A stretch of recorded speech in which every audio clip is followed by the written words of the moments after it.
falar com vocês pela segunda vez, lá numa outra ocasião, acho que na abertura do ano de novo, não sei, uma novena de São José. Eu também tive a oportunidade de estar aqui e falar com vocês um pouquinho sobre o tema naquela noite. Tinha muito menos pessoas do que tem hoje, né? Graças a Deus. Graças a Deus que hoje tem mais, não porque tinha menos naquele dia. Mas hoje eu queria dar para vocês 4 recados e depois 4 avisos paroquiais. Ok? Vamos dividir assim a nossa conversa em 4 recados e 4 avisos. O primeiro recado nós vamos tirar lá da primeira leitura que diz, Deus diz para nós através do profeta Isaías hoje o seguinte, que nós devemos despertar os corações dos nossos fiéis à consciência de que são chamados a trabalhar pela salvação da humanidade. Então Deus mandou o recado através do profeta Isaías para nós hoje, que nós devemos despertar no nosso coração e no coração dos outros essa consciência de que todos nós somos chamados a trabalhar pela salvação do mundo, a salvação da humanidade, de brancos, pretos, de homens, de mulheres, de ricos, de pobres, de todas as partes do mundo, a começar dentro de casa e dentro da nossa comunidade. Primeiro ponto. O segundo recado é também lá da Bíblia, que vem do Salmo, que foi cantado bonito para nós, que diz assim, o segundo recado, ele manda dizer que o Senhor pousa o olhar sobre os que o temem. O olhar do Senhor está pousado sobre cada um de nós que o tem. Não o temor no sentido de medo. O temor a Deus não é ter medo de Deus, porque Deus não é bicho, Deus não morre.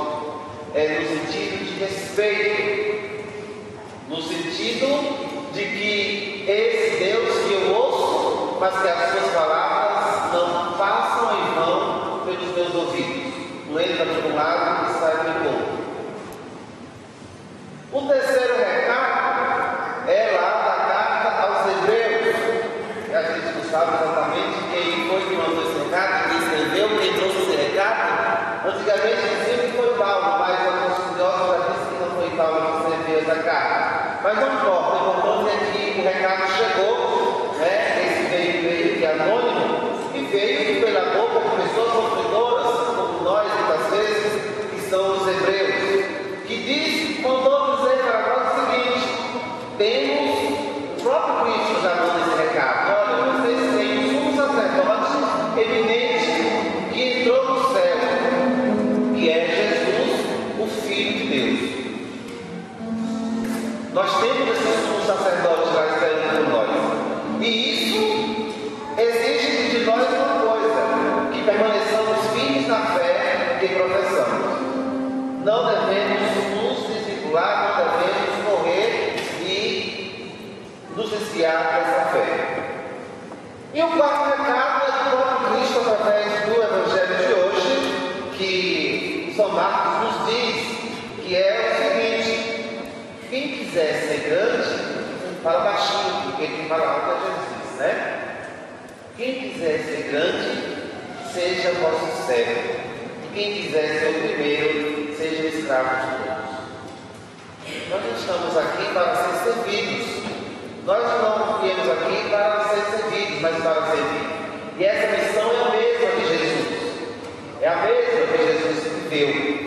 É a mesma que nos é dada, nos é transmitida através do batismo, que algumas crianças vão receber hoje aqui. As crianças vão receber esse compromisso hoje também.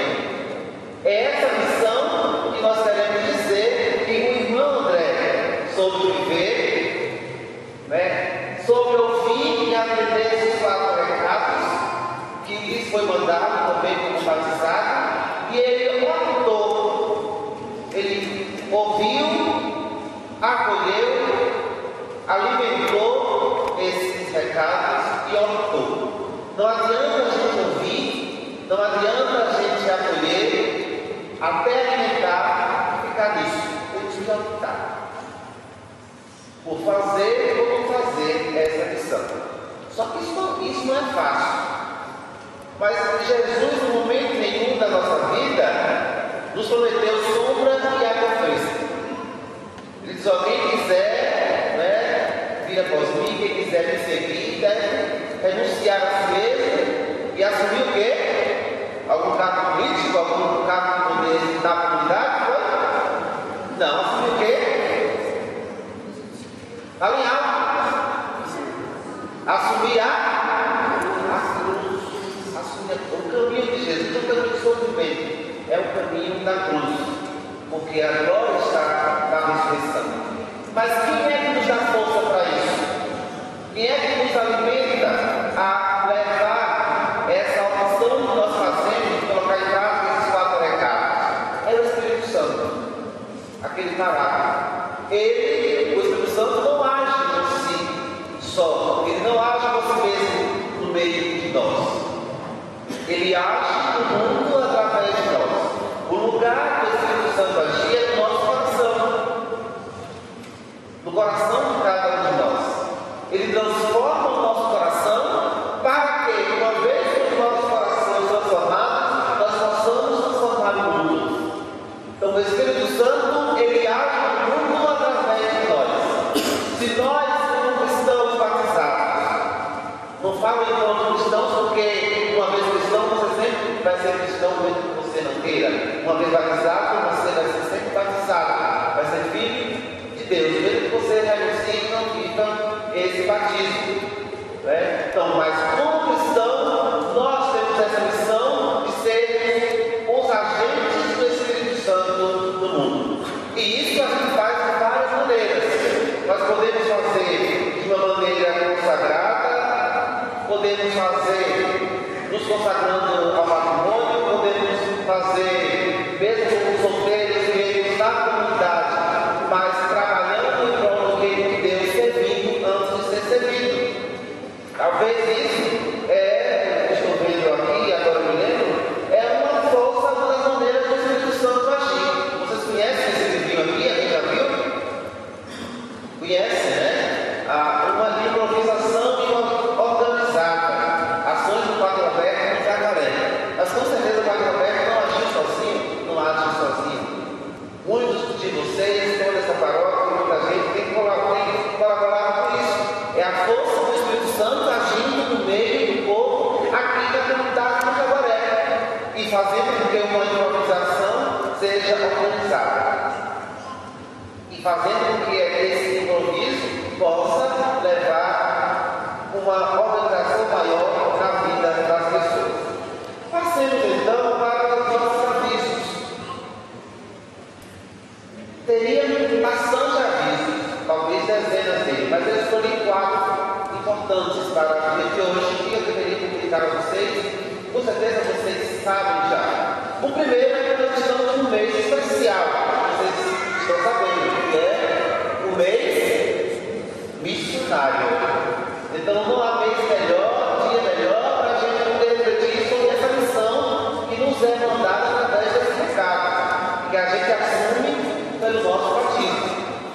O segundo recado é o encerramento do ano do irmão que se deu no dia 17, o ano do irmão, na congregação de Santa Cruz, que começou no dia 17 de outubro do ano passado e se encerrou agora no dia 17 de outubro desse ano. E como lema era vida dedicada a Deus, amor dedicado a todos.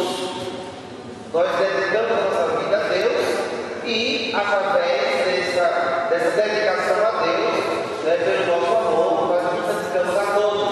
Eu só posso dizer que dedico a minha vida a Deus se eu me dedico também aos outros que estão do meu lado. Não posso dizer que amo a Deus se eu tenho irmão e não consigo enxergar o irmão que está do meu lado. Isso é hipocrisia, não é verdade? Como é que eu vou ver Deus, amar a Deus e não vejo? depois vocês vão mostrar do meu lado, pisando no meu carro diariamente. E não é para amar só aqueles que passam remédio no carro, não. É para amar também que pisam no carro da gente. Bem depois daquela festa que o sapato acertou e ainda tem alguém que pisa nele, essa pessoa também para se amar. Também queremos lembrar os 2 anos de catequização do irmão André,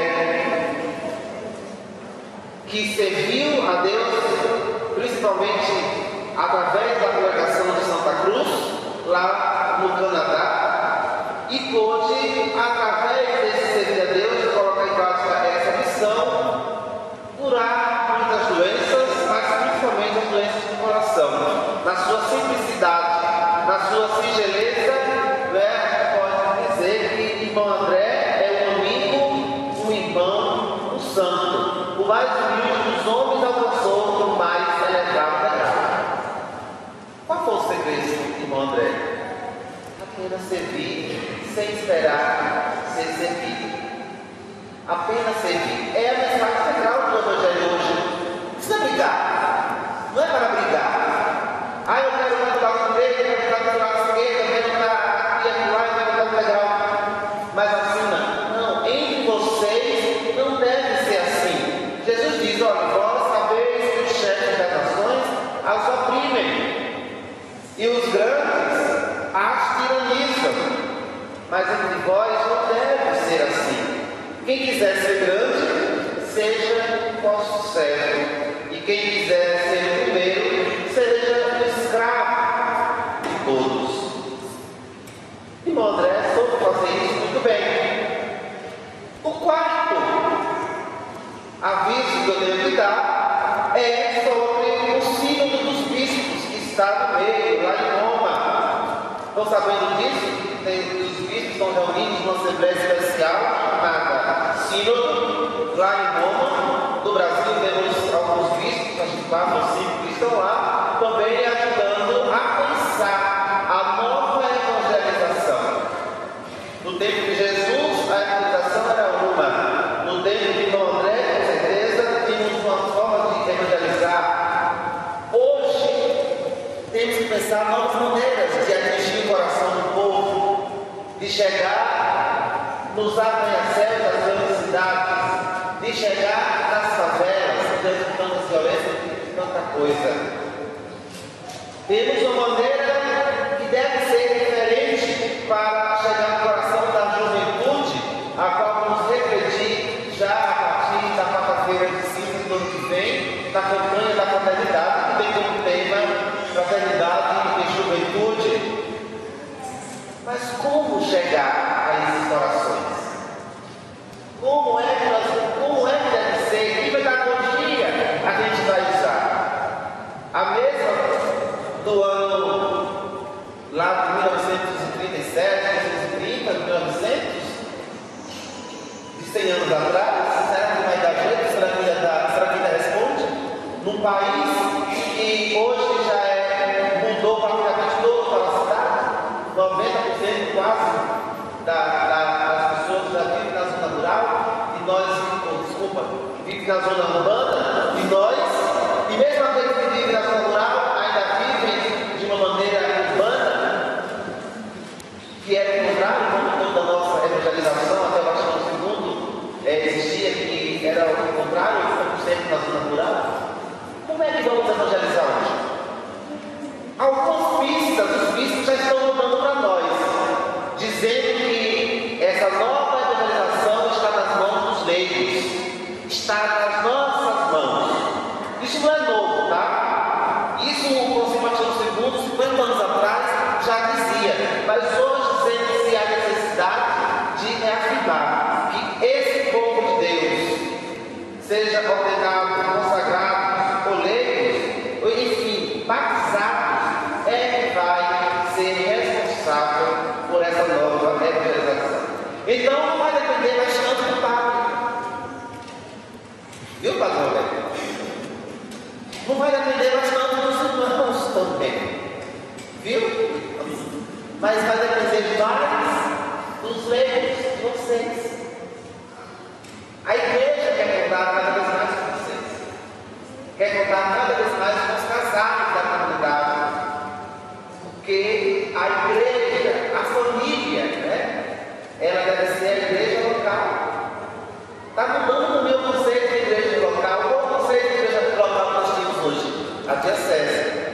Hoje é a família. Então, esses irmãos são os profetas.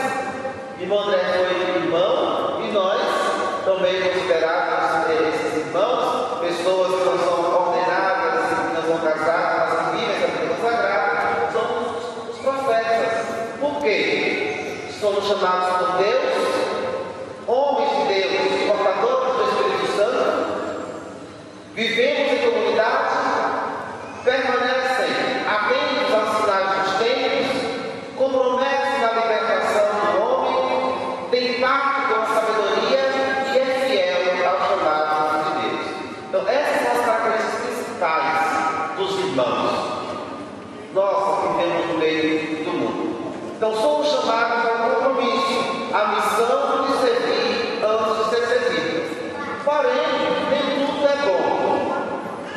Vivemos também um período do mensalão no Brasil, tantas pessoas condenadas do alto escalão. É bom porque se prova que temos que a justiça do Brasil está olhando também para esse lado, mas é ruim porque sabemos que é difícil de confiar, é desconfiável. Mas temos também uma realidade onde vimos na situação passada 70% das televisões ligadas no capítulo final de uma novela da Globo. E menos de 1% ligada no julgamento ao vivo do mensalão. Pior ainda, vamos sair 20% do eleitorado de São Paulo não sabe quem votar ainda. Essas são as realidades que nós estamos vivendo e que é o ambiente que nós temos que agir e refletir. Por isso, vamos rezar para o Espírito Santo para que ele haja